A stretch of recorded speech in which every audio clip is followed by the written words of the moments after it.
Sir ये मेरे पड़ोस में शीला जी रहते हैं अपने बच्चों के साथ, 4 बच्चों के साथ। ये हस्बैंड से अलग रहते हैं अपने। इनकी बेटियां हलूमाजरा गई थी जी, वहाँ उनके साथ कुछ इंसिडेंट हो गया। उनके फादर जो अलग रहते हैं उन्होंने मारा होगा उन बेटियों को। तो मुझे कॉल आई थी उनकी बेटियों की डायरेक्ट कि भैया आ जाओ हमें बचा लो। तो मैं उस पर्पज़ से गया था कि उनको कंप्लेंट वगैरह के लिए असिस्ट कर सकूं थाने में।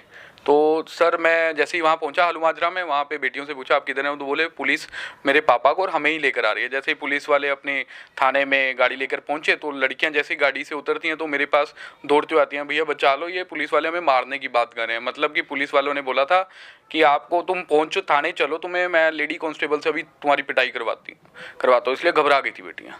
तो इसलिए मैंने जैसे ही जो मैंने बोला कौन पुलिस वाले बोल रहे हैं, तो उन्होंने बोला ये सामने हैं। तो जो सामने थे उनका नाम था सेवा सिंह जी, ASI।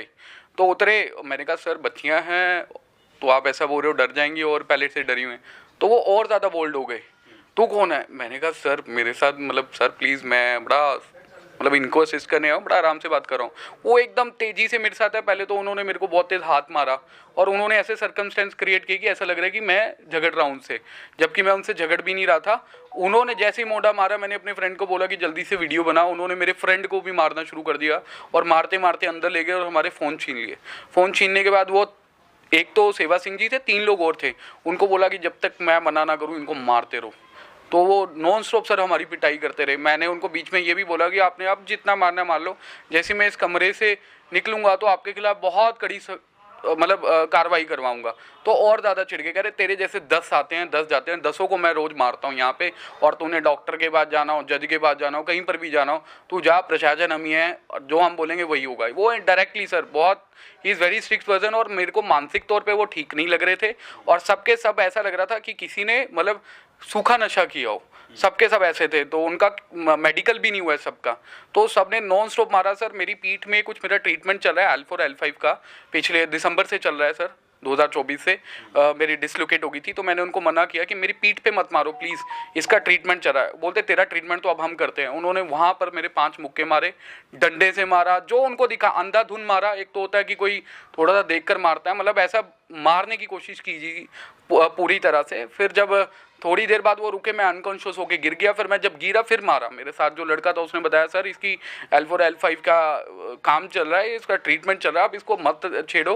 तो वो भी नहीं बोले, कह रहे ऐसे 10 आते हैं। उसने जब मैं लेटा था तो मुझे तब भी मारे, मेरी लातें मारी। पर लेटने से पहले जब मैं बहुत ज़्यादा उनको जवाब दे रहा था कि आप नहीं बचोगे, आप जो कर रहे हो ये गलत काम कर रहे हो, सारा जो आपने की है, मेरा तो कोई कसूर नहीं। और मेरे साथ जो लड़का था गोविंद, उसको भी सिमिलर उतना ही पीटा है, क्योंकि वो वीडियो बना रहा था। तो हमने रिक्वेस्ट करी हमारे फ़ोन दे दो, ये कर दो, कुछ नहीं। वो बस नॉन स्टॉप आंखें बंद करके बिना किसी खौफ के कि क्या होगा क्या नहीं होगा, हमें नॉन स्टॉप मारते रहे। और मेरे कपड़े उतार के मुझे मारा गया, मेरी पैंट उतरवा के मुझे मारा गया। तो अभी आपने कोई कानूनी कार्रवाई की है? आज मैं SSP मैडम को देकर आया हूँ लेटर। मैडम से रिक्वेस्ट करी, मैडम ने मेरे हालात भी देखे हैं, इसी हालात में मैं गया था। मैडम से रिक्वेस्ट करी, मैडम को सारा इंसिडेंट बताया जो मैं आपको बता रहा हूँ। तो मैडम ने ये जो लेटर है मार्क कर दिया है DSP सेक्टर 34 को। तो अब देखते हैं कि क्या चीज़ें होती हैं। परंतु मैं आपको ऑन कैमरा ये बताने जा रहा हूँ जो चीज़ें मैंने देखी हैं। मुझे नहीं लगता कि पुलिस प्रशासन भी उतना स्ट्रिक्ट एक्शन ले पाएगी, क्योंकि जब 4 कांस्टेबल और ऐसा पुलिस में बिल्कुल भी खौफ नहीं है, तो कम से कम मुझे ये लगता है कि सीनियर ऑफिसर्स का ही डर नहीं है जिनको, तो क्या ही एक्शन होगा उनके अगेंस्ट। तो मेरी रिक्वेस्ट है आपके कैमरे के माध्यम से कि इस पर कड़ी से कड़ी कार्रवाई की जाए, क्योंकि we are educated. I am a social activist, professional social activist, working with the Chandigarh administration, state government, national government, central government. और सबसे बड़ी बात कि हम लोग इतना काम कर रहे हैं कि हमारे को जितने मेरे को भारत सरकार की तरफ से मेरे खुद के मेडल है, 3 मेडल मिले हुए हैं मुझे, माननीय प्रधानमंत्री जी से, माननीय राष्ट्रपति जी से, उपराष्ट्रपति जी से, इतने बड़े अवार्ड्स। और यही नहीं कि मैं अपने भारत को सिर्फ देश में ही नहीं, प्रदेश में भी, इंटरनेशनल लेवल पर भी हम लोग दूसरी गवर्नमेंट्स के साथ इतना एक्टिवली काम कर रहे हैं, वहाँ अपनी सरकार का, अपनी गवर्नमेंट का इतना नाम किया हमने। उसके बावजूद और मैं नॉन स्टॉप इतने सालों से पब्लिक के लिए काम कर रहा हूँ, देश के लिए काम कर रहा हूँ। अब ये चीज़ अगर मेरे साथ हो सकती है तो ये खुली पूरा पुलिस की तरफ से क्लियर एक संदेश था, आप कोई भी हो, कुछ भी हो, कैसे भी हो, हमसे ऊपर कुछ नहीं है। और ये सरेआम पुलिस की ड्रेस में गुंडागर्दी है जो ये ओपन चल रही है सर। वो की कोई खौफ नहीं, उनकी आंखों में उस दिन कोई खौफ नहीं दिखा। और जो सबसे इम्पोर्टेंट बात थी, हमें एंड तक पुलिस ने नहीं छोड़ा। मैं बेहोश हो गया था, हमें रेस्क्यू किया गया है। और वो भी तब जब बाहर महिला जो शीला जी आई थी, उन्होंने हमारे काउंसलर को कॉल करी, मेरे पेरेंट्स को कॉल करी, तो उन्होंने छुड़वाया, उन्होंने एम्बुलेंस बुलाई है। मैं थाने से एम्बुलेंस से गया हूँ, आपके पास वीडियोस भी होंगी। और मतलब अगर ना आते तो वो हमें और मार। जैसी मुझे सूचना मिली कि पुलिस स्टेशन के अंदर जो हल्लो माजरा चौकी है, वहाँ पर रोहित शर्मा को मारा जा रहा है और उसके दोस्त को पीटा जा रहा है। और जिन 2 बच्चियों ने मुझे फ़ोन किया, उसकी मदर, उनको भी मैं जानता हूँ, उसकी मदर के फ़ोन से मुझे फ़ोन आया कि ऐसे ऐसे करके हल्लो माजरा चौकी में रोहित भैया को और उनके दोस्त को पुलिस वाले मार रहे हैं। जैसे ही मैं पहुँचा पुलिस चौकी, तो मैंने देखा कि जाके पुलिस वाले जो हैं नीचे लिटा रखा है रोहित शर्मा को। वो सिर्फ एक अंडरवियर में था और उसको नीचे लिटा रखा था।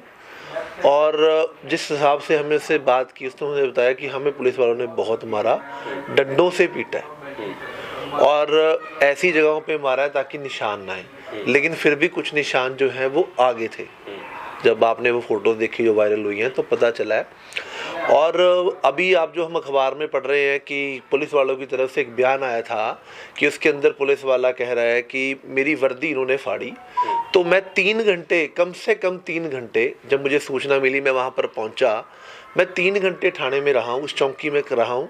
मेरे साथ नरेश पंचाल नॉमिनेटेड काउंसलर और हल्लो माजरा से जो पार्षद हैं गुरचरण काला जी, और तीसरा मैं, मेरा एक दोस्त मेरे साथ, हम 4 लोग थे। हम चारों लोग वहाँ पे रहे हैं। उनकी वर्दी पर एक निशान तक नहीं था। फटने की तो बहुत दूर की बात है, उनकी वर्दी बिल्कुल ठीक थी। तो ये जो अब ये पुलिस गोल मोल जो बातें कर रही है कि उन्होंने हमारी वर्दी फाड़ी, ये सरासर गलत है।